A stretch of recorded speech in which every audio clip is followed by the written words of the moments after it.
About a month ago, I said that I had finally made it to 10 amusement parks, and in the near future, I would do a top 10 amusement parks that I have been to in the near future. Well, here it is, my top 10 amusement parks that I have been to. I have currently been to 11 amusement parks, and the one park that does not make it is SeaWorld Orlando, just because I haven't been there since 2007. There's nothing more to talk about it, and I will be making a video like this later in the year because I'll be visiting more amusement parks later throughout the year, so I wanted to do a new one just to see what has changed and what new parks are going to be in what spots and what parks will be moved, because I know it's going to be a different list since I'll be visiting maybe 3 or 4 more amusement parks, or just I might revisit parks and I might get a better experience, so I'm going to move them up a bit. So let's get started, shall we?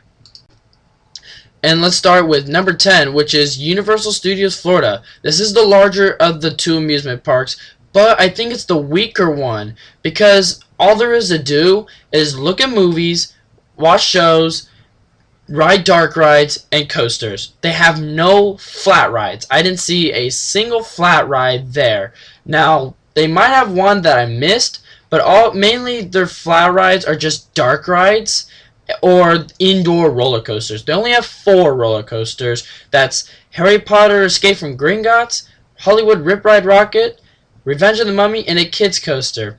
And of course, my favorite was Revenge of the Mummy. Hollywood Rip Rocket is my second. It's alright. It was a little bit shaky though. And the best place in this park for me is the new Diagon Alley area. And their food is alright. Just overall, it's okay. But they do need to work on their flat ride section. Number 9 is Lagoon Park in Farmington, Utah. Overall, this has about 10 roller coasters, but only 2 or 3 are actually outstanding, worth mentioning.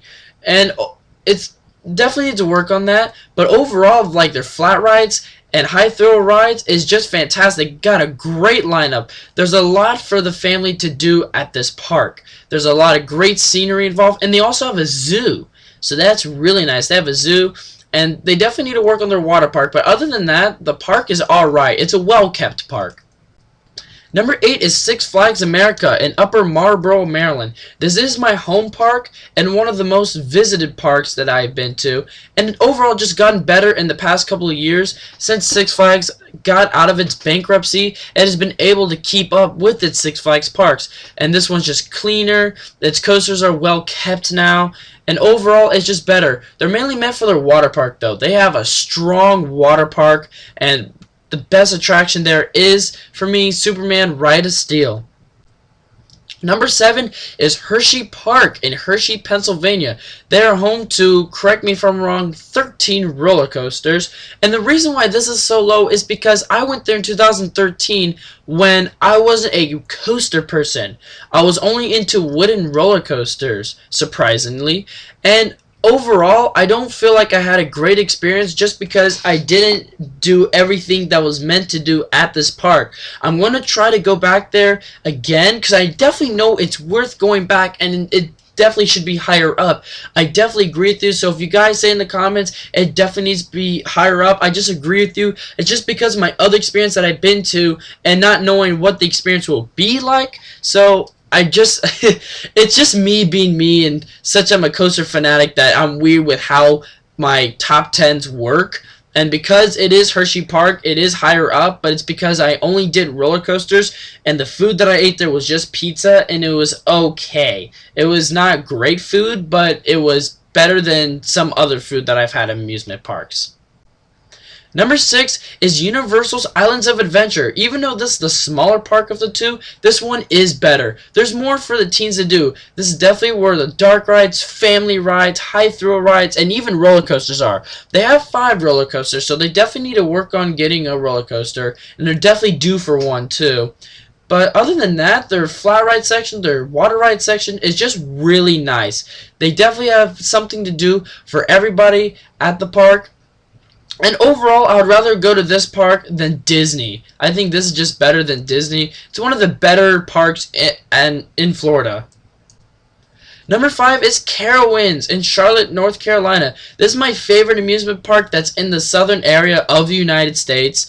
And overall, it is one of the few Cedar Fair parks that actually has gotten better because it was bought by Cedar Fair. If y'all remember, this was owned by Paramount. And Paramount didn't really keep up with any of their parks. They weren't well kept. So when Cedar Fair bought them, they definitely made them a lot better, and this park is just no exception. It is really well kept. Their coaster lineup is alright, even though they have Fury, Intimidator, and Afterburn. If you go any further into it, their coaster lineup is okay. Like, they have some good roller coasters. They definitely need to work on their wooden roller coasters because they are getting rid of Thunder Road. They will only have 2 wooden coasters, which is Woodstock Express, a junior wooden coaster, and a Hurler. And a Hurler is better than the one at Kings Dominion, but it definitely needs some work. So they definitely need at least a GCI or something like that. But other than that, it's really good. It's well kept. Their food is actually good. It's one of my favorite barbecue places of all time. So, and that's good for amusement park. Amusement parks don't have really great food, but this one does. This is an exception. Of course, I haven't been to their water park yet, so I don't know what their water park is like, but their family ride selection is nice, and their thrill ride selection is nice too. And overall, it's a great amusement park. This is definitely better, one of the better ones in the Cedar Fair chain. Number 4 is Silver Dollar City in Branson, Missouri. This is a great amusement park. It is one of the best themed areas of an amusement park that I have been to. It's overall just one big theme, and it's themed to the 19th century of how things were, and it's really good. The shows are great. The food is fantastic. You get to watch them cooking in front of you. It's just these big skillets of food, and it is really well done. It's worth the pricing too.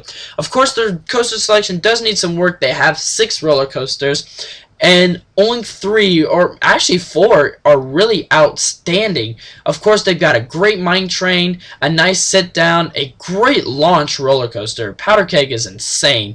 And then, of course, they got my favorite wooden roller coaster of all time. So it's not bad, but it definitely needs some work. And it's just alright. It's definitely secluded. You cannot see this park. The only thing that you can see is wildfire. That's the only thing you see on the horizon when you're in the parking lot heading to the park. That's all you see is just basically wildfire.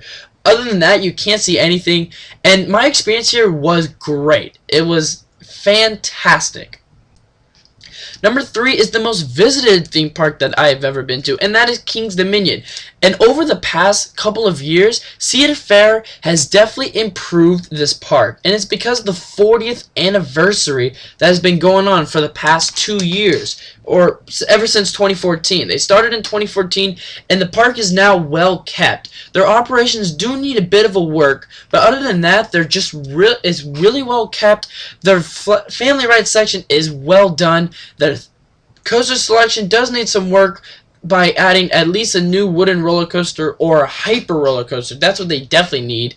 They need something in the 200-foot range, but the main selection for me is definitely Intimidator 305. That's the best roller coaster in the park for me. It's really good.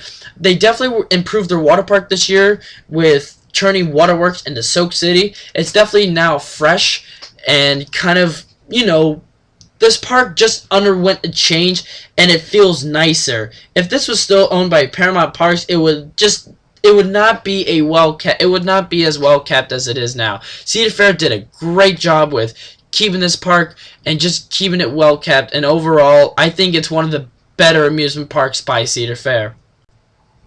Number 2 is Busch Gardens. For me, this has the best shows, the best food, the best landscaping, and the best theming out of all the parks that I've been to. Almost all their roller coasters are world class. Now, even though they have 7 roller coasters, there's not a single roller coaster here that I claim that is bad. All the roller coasters are fantastic, and they've got a nice trio of B&M roller coasters. Of course, they got the new roller coaster Tempesto, and it's just a really great amusement park. A lot of people say it doesn't deserve to be as good as I put it because it is Busch Gardens. There's not a lot to do. I found there was a lot to do. A lot of shows. Of course, a lot of people complain that there's not a lot of roller coasters at this park, but overall, I think it has a great lineup. What it has to offer is great. Of course, you do have to pay extra for their water park, but the water park is really good, and it's just in a fantastic park. I just enjoy having to spend an entire day at this park. You can spend almost an entire week at this park. I've seen people do it, just spend almost a week just having a nice trip together at this park. And it's definitely the one reason why people like to visit Williamsburg too, besides all the colonial stuff, is to visit this park too. And number 1 is Six Flags Great Adventure in Jackson, New Jersey. I think what mainly makes this park high up is because of its coaster selection and overall how many rides and attractions there are for the families and just overall for the people that want to visit the park. They do need to work on their food selection and how well kept their park is. When I was there, I found the park to feel deserted or just run down. It didn't feel nice and uplifting. They definitely need to work on that. Some sections were nice, some sections need some work. Their theming needs some work, and just overall, it needs to get a little bit cleaner. There were some times where it wasn't as clean as I would like it to be. This is one of the other parks that definitely suffered in the bankruptcy that Six Flags had, besides Six Flags America. It has definitely gotten better, and overall their ride selection is really good. Don't get me wrong, this is my favorite Six Flags park. It just needs some work, and I think all the Six Flags parks, just in general, all the theme parks in general that are in this countdown need some work. And not all amusement parks. There isn't a single amusement park that is great. Think of Cedar Point. It is my favorite amusement park that I haven't been to yet, and yet I think it still needs some work, and it's because there's no perfect amusement park, but it's really good, and this is my top 10 amusement parks that I've been to. So thank you for watching. Hope you enjoyed this video. Please post what your top 10, or if you don't have a top 5 best amusement parks that you've been to. And I hope you enjoyed this video. I know there's going to be a lot of complaints about where I put stuff, but just to let you know, it's by my experience and how I think of theme parks, because I'm a fanatic. But besides being a coaster fanatic, I try to look at everything that's just doesn't revolve around roller coasters, because roller coasters aren't the biggest. I mean, they're the biggest part of an amusement park, but that doesn't what makes amusement parks great. So you have to kind of figure out what is the general public going to think and what do I think. So I'm kind of combining that. But I hope you guys did enjoy this video. So I'll see you guys next time, and keep coasting, coaster fanatics.